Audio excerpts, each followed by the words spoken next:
Good morning student. तो आज हमने कार्बोहाइड्रेट में स्टार्ट करना है डाइसेक्राइड्स। अभी तक जो हमने पढ़ा था वो हमने पढ़ा था मोनोसेक्राइड्स। तो डाइसेक्राइड्स और पॉलीसेक्राइड्स आज हमने पढ़ना है। डाइसेक्राइड्स क्या होते हैं? Disaccharides are the carbohydrates composed of two monosaccharide units joined together by glycosidic linkage।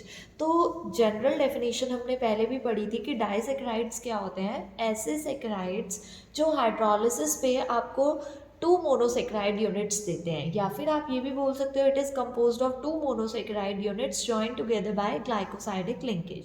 तो आपने जो डाइसेक्राइड्स पढ़ने हैं वो पढ़ने हैं सुक्रोज, माल्टोज एंड लेक्टोज। ठीक है, तो हम स्टार्ट करेंगे फर्स्ट सुक्रोज से। सुक्रोज को हम केन शुगर भी बोलते हैं और इसका फॉर्मूला है C12H22O11। तो आपने जो प्रॉपर्टीज़ पढ़नी है सुक्रोज की वो अपनी बुक से ही पढ़नी है।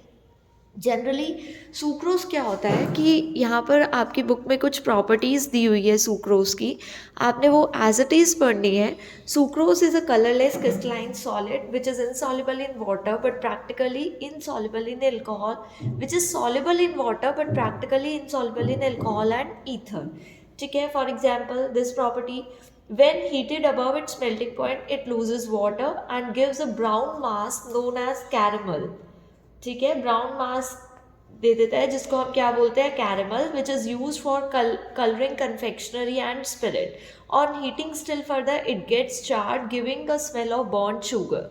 ठीक है, तो ये सब प्रॉपर्टीज़ आपने पढ़नी है। जब आप सुक्रोज की हाइड्रोलिसिस करते हो तो आपको क्या मिलता है? एक ग्लूकोज मिलता है मोनोसेक्राइड में और एक फ्रक्टोज मिलता है। तो यहाँ पर ग्लूकोज और फ्रक्टोज है। फिर अगर आप ऑक्सीडेशन करते हो विद नाइट्रिक एसिड तो हमें क्या मिलता है? ऑक्सैलिक एसिड मिलता है। ठीक है, अगर आप कंसनट्रेटेड सल्फ्यूरिक एसिड के साथ रिएक्शन कराते हो तो evolution of carbon dioxide and sulphur dioxide होता है। ठीक है, तो ये सारी प्रॉपर्टीज़ आपने यहाँ से पढ़ लेनी है। उसके बाद हमने पढ़ना है स्ट्रक्चर। स्ट्रक्चर में आपने जस्ट स्ट्रक्चर पढ़ना है, स्ट्रक्चर डिटर्मिनेशन नहीं पढ़ना है।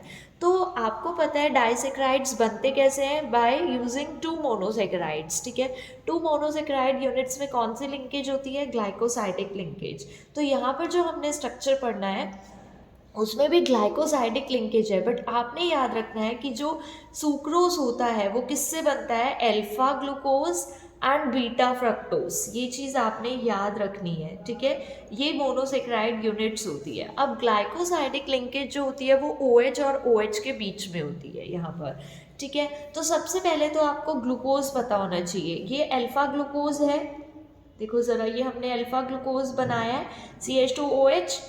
फिर ये वाला O 6 मेंबर रिंग बनी हुई है, ये OH, फिर ये। ठीक है, तो ये वाला बॉन्ड तो ग्लूकोज वाला ही है। ठीक है, यहाँ पर ग्लूकोज का यहाँ पर OH होना था, वो OH किस में यूज हो गया? ग्लाइकोसाइडिक लिंकेज में। इसी तरह यहाँ पर आ जाते हैं, ये हमारे पास क्या है? फ्रक्टोज है। बट ये जो फ्रक्टोज है यहाँ पर, ये हमारे पास कैसा फ्रक्टोज है? Beta fructose. आपने याद रखना है अल्फा बीटा आता कहाँ से है? जो इधर जो हेमी एसिटल वाला कार्बन जो है उसके पास जो OH होता है वो राइट साइड या लेफ्ट साइड होता है।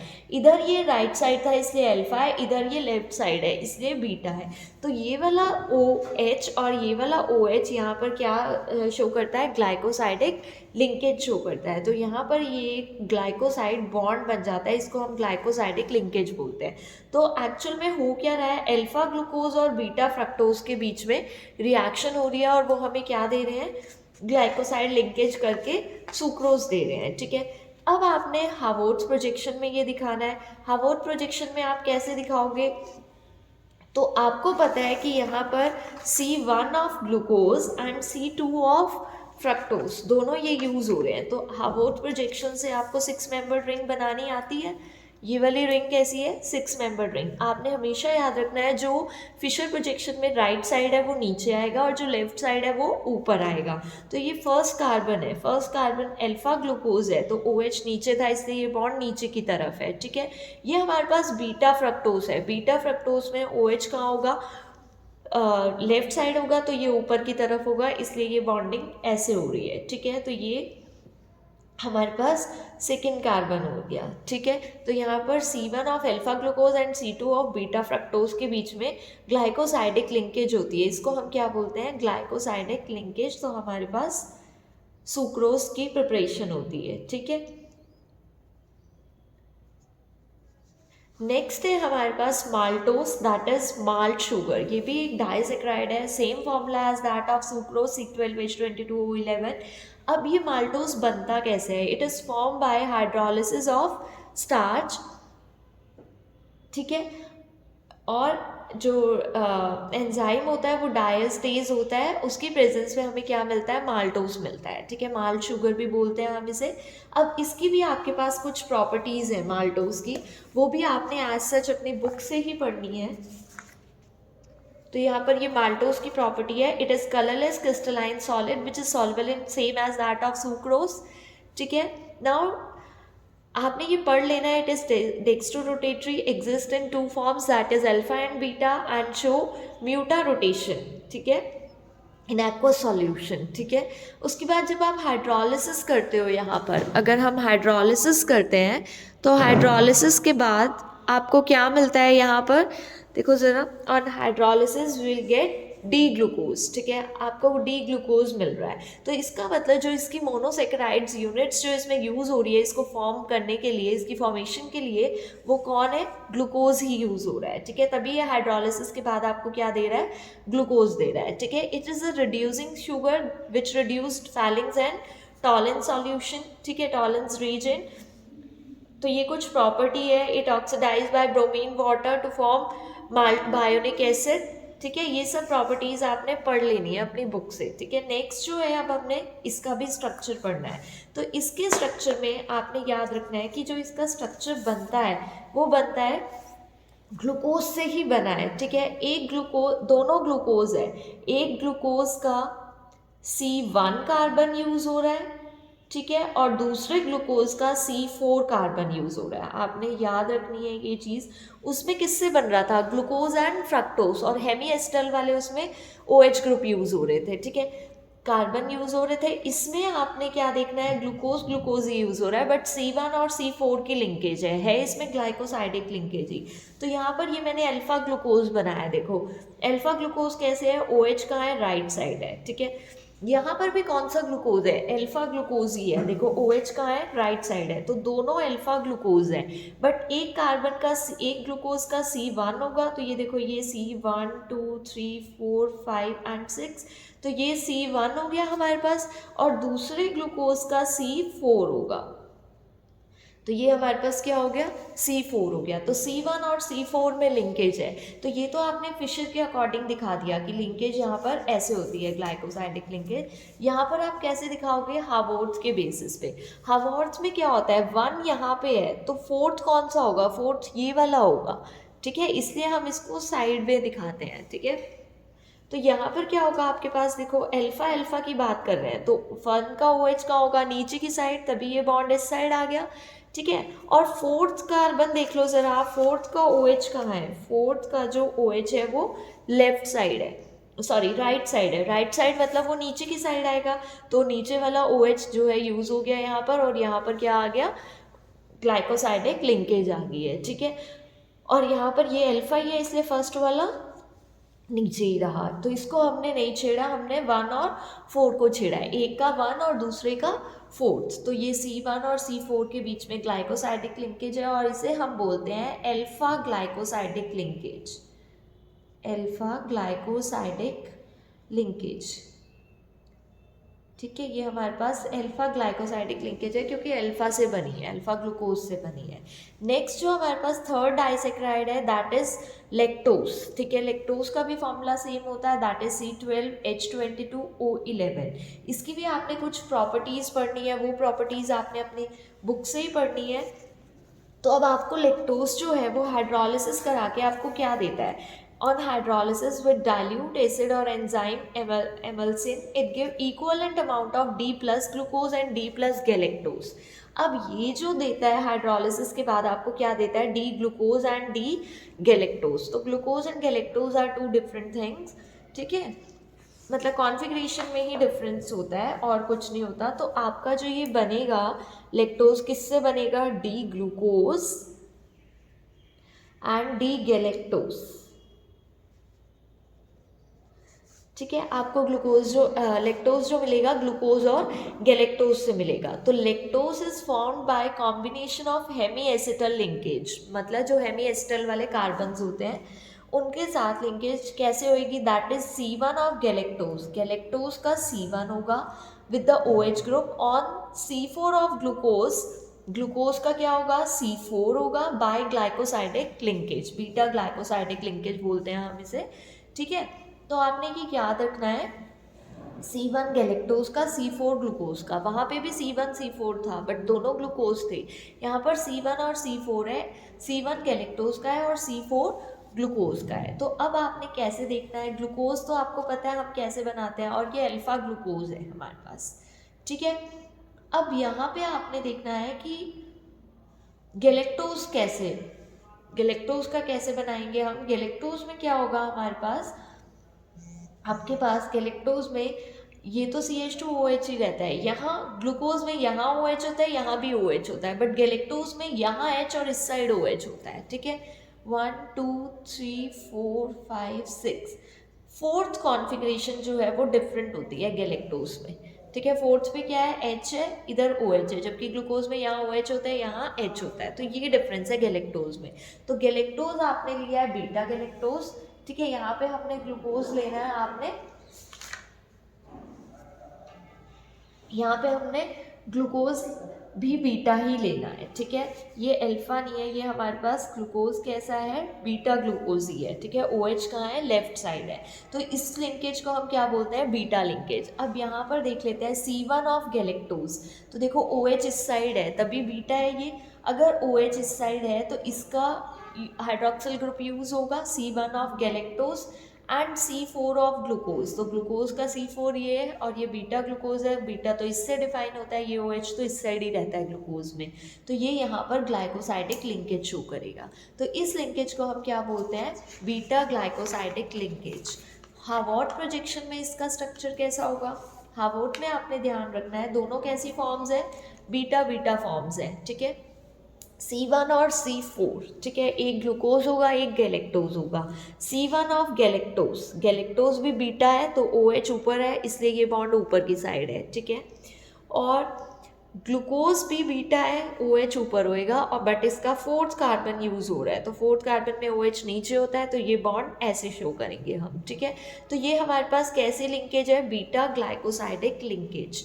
तो ये हमारे पास लेक्टोज है। ठीक है, तो आपने ध्यान रखना है कि किस डाइसेक्राइड में कौन सी मोनोसेक्राइड यूनिट यूज हो रही है। तो सबसे पहले हमने पढ़ा था केन शुगर, केन शुगर में हम यूज कर रहे हैं D glucose and D fructose, मतलब alpha glucose and beta fructose.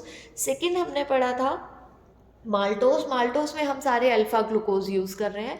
फिर हमने पढ़ा लेक्टोज, लेक्टोज में beta galactose and beta glucose use कर रहे हैं हम। ठीक है, आपने याद रखना है इसमें बीटा गैलेक्टोज और बीटा ग्लूकोज यूज कर रहे हैं। नेक्स्ट हमने पढ़ना है पॉलीसेक्राइड्स। पॉलीसेक्राइड्स क्या होते हैं, जब बहुत सारी मोनोमरिक यूनिट्स एक साथ ज्वाइन होती है तो हम उसको क्या बोलते हैं, पॉलीसेक्राइड बोलते हैं। ठीक है, तो these are natural polymeric compounds in which a very large number of monosaccharides units are joined by glycosidic linkage. ठीक है, बहुत सारी मोनोसेक्राइड यूनिट्स ज्वाइन होती है थ्रू ग्लाइकोसाइडिक लिंकेज। तो हमने दो तरह के पॉलीसेक्राइड पढ़ने हैं, that is starch and cellulose. ठीक है, तो स्टार्च और सेल्यूलोज में आपने स्टार्च की प्रॉपर्टी पढ़ लेनी है। ठीक है, प्रॉपर्टीज़ आपने बुक से पढ़नी है क्योंकि मैंने भी एज इट इज़ पढ़ानी है, तो उसका कोई फ़ायदा नहीं है अगर मैं नोट्स बनाऊंगी, वो आप एज सच बुक से पढ़ेंगे। ठीक है, बस आपने ये प्रॉपर्टी एक इम्पॉर्टेंट है, starch can be separated into two components, a water soluble component called amylose that is 20% formation होती है, and water insoluble component called amylopectin. ठीक है, starch give a deep blue colour with iodine solution, the colour disappears on heating but appears again on cooling, cooling पे फिर से appear हो जाता है colour. This constitute very delicate test for starch, तो ये टेस्ट होता है स्टार्च के लिए। यहाँ पर देख लो for example, amylose give a big blue colour with iodine and is responsible for the blue colour test of starch with iodine solution, and amylopectin on the other hand give a light red to purple colour with iodine solution. ठीक है, तो ये property है आपने पढ़ लेनी है। उसके बाद स्ट्रक्चर पढ़ना है हमने। स्टार्च जो है हमें दो कंपोनेंट देता है, that is amylose and amylopectin, अभी पढ़ा हमने। तो इसका मतलब ये दो यूनिट से बना है, that is amylose and amylopectin. तो वो दो यूनिट्स अब हमने पढ़नी है कि अमाइलोज का स्ट्रक्चर कैसा होता है और अमाइलोपेक्टिन का स्ट्रक्चर कैसा होता है। ठीक है, तो amylose molecule is composed of large number of D glucose units. Amylose किससे बना है? डी ग्लूकोज से। आपने याद रखना है सिर्फ और सिर्फ यहाँ पर कौन से ग्लूकोज यूज हो रहे हैं? Alpha D glucose. ठीक है, अमाइलोज के लिए। तो D glucose unit join by alpha glycosidic linkage of C1 of one unit and C4 of other. C1 एक का होगा, C4 अदर का होगा। ठीक है, आपने ये चीज़ याद रखनी है। तो जैसे यहाँ पर हमारे पास C1 है, अल्फा ग्लूकोज है, तो OH इसका नीचे की साइड होगा, और ये अल्फा ग्लूकोज है तो फर्स्ट कार्बन पे OH नीचे की साइड है, और फोर्थ पे भी OH कहाँ होता है? नीचे की साइड होता है। तो यहाँ पर ये क्या करेगा? ग्लाइकोसाइडिक लिंकेज शो करेंगे ये दोनों हाइड्रोक्सिल ग्रुप। फिर इसका C1 होगा और दूसरे का C4 होगा, वो भी ग्लाइकोसाइडिक लिंकेज शो करेंगे हमारे पास। तो यहाँ पर हमारे पास C1 C4 अल्फा लिंकेज आती है। ठीक है, तो ग्लूकोज ही है सारे monosaccharides and it is an unbranched molecule. An X-ray analysis shows that amylose chain gets coiled in the form of helix. तो अमाइलोज चेन हेलिक्स की फॉर्म में कॉइल्ड होती है इस। ठीक है, बट वैसे ये कैसी है? अनब्रांच्ड मॉलिक्यूल है। ठीक है, नेक्स्ट जो पढ़ना है अब हमने पढ़ना है स्ट्रक्चर ऑफ अमाइलोपेक्टिन। अमाइलोपेक्टिन में क्या होता है हमारे पास? अमाइलोपेक्टिन हमारे पास H3O प्लस जब हम हाइड्रोलिसिस कराते हैं तो हमें मिलता है डी ग्लूकोज। यहाँ पर भी आपने याद रखना है आपको क्या मिलता है? D glucose. अमाइलोज जो है वो लीनियर है, अमाइलोपेक्टिन जो है हाईली ब्रांच स्ट्रक्चर्स है इन्वॉल्विंग शॉर्ट चेन। ठीक है, अब एक चेन तो इसकी अमाइलोज की तरह होती है, दूसरी चेन भी अमाइलोज की तरह होगी, बट वो चेन आपस में इंटरलिंक्ड होगी, तो उसकी वजह से अमाइलोपेक्टिन बनता है। ठीक है, तो one end of each chain is joined through C1 to a C6 of next chain. क्या मतलब हुआ इसका?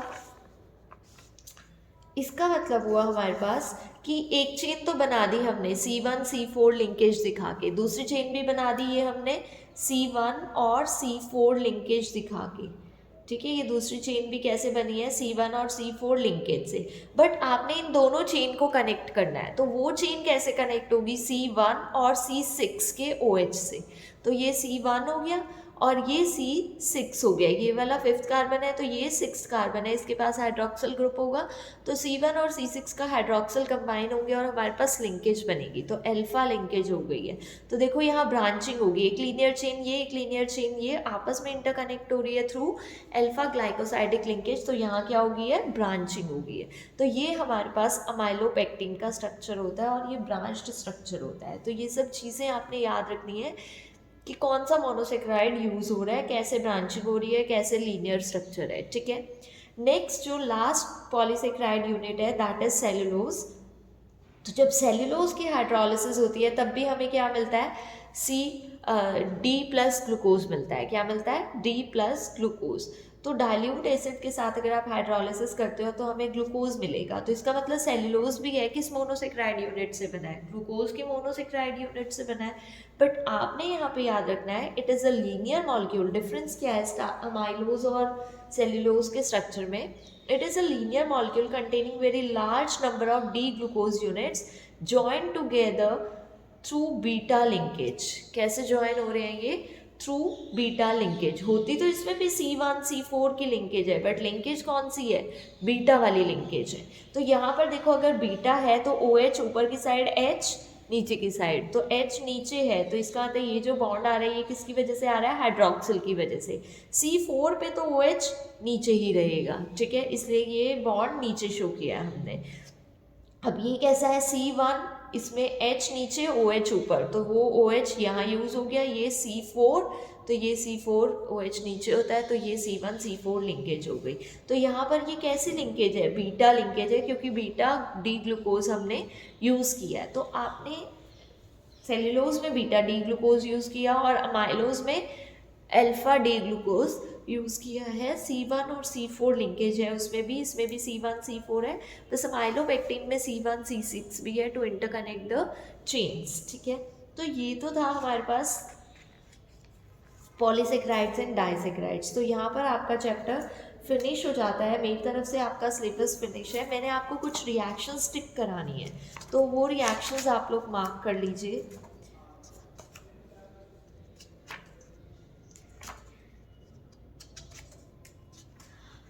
हमने मोनोसेक्राइड स्टार्ट किया था, हमने डी ग्लूकोज स्टार्ट किया था। डी ग्लूकोज में आपने लेबोरेटरी प्रिपरेशन पढ़नी है, फिर केमिकल प्रॉपर्टीज़ पढ़नी है। केमिकल प्रॉपर्टीज़ में हमारे पास reaction with hydrogen cyanide, reaction with hydroxylamine, with phenyl hydrazine, ये सब रिएक्शन जनरल रिएक्शन है, तो जस्ट आपने गो थ्रू करना है। ये ओसाजोन प्रिपरेशन मैंने आपको करा दी है, लिमिटेशन भी करा दी है, मॉडर्न फिशर मैकेनिज्म भी कर लिया हमने ओसाजोन प्रिपरेशन का, ठीक है।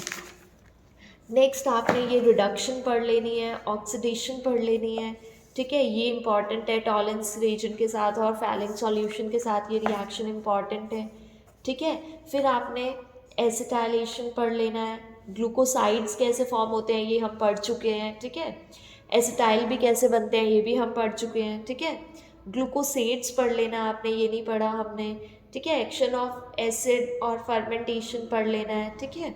तो ये आपने पढ़नी है। ये एक नेम रिएक्शन है, ये पढ़ लेनी है आपने, एक्शन ऑफ एल्कलीज, ठीक है। उसके बाद हमने स्ट्रक्चर ऑफ डी ग्लूकोज हमने पढ़ लिया है, ठीक है। उसके बाद हमने ये आपने पढ़ना है एक बार, स्ट्रक्चर ऑफ डी ग्लूकोज, ठीक है, कि हमें क्या क्या पता चलता है, ठीक है। उसके बाद नेक्स्ट हमने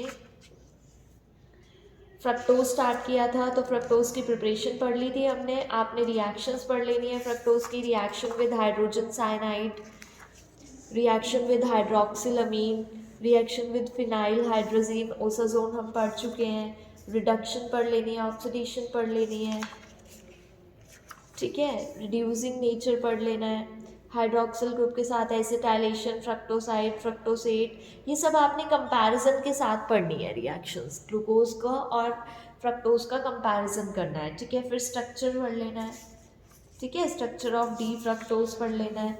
बस उसके बाद बाकी सब हमने कवर किया हुआ है, तो ये सब आपने पढ़ना है, गो थ्रू करना है एक बार। उसके बाद अगर आपको कोई भी डाउट है तो आप मुझसे पूछ सकते हो।